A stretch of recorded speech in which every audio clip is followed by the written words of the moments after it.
Welcome mga kadiskarte. Ayan, sinigang po ito na salmon bones na may head. Tapos meron niyang sili, luya, okra, at maraming sibuyas. At nilagyan po natin ng sinigang mix. Syempre, may asin din po yan. Black pepper. Asan ka pa?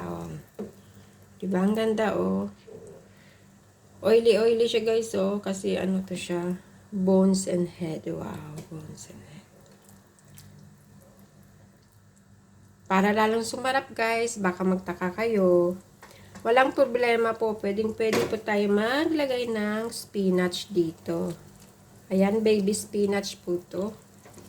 Pwede rin yung mahabang spinach. O diba, napaka-healthy ng ating ulam for today.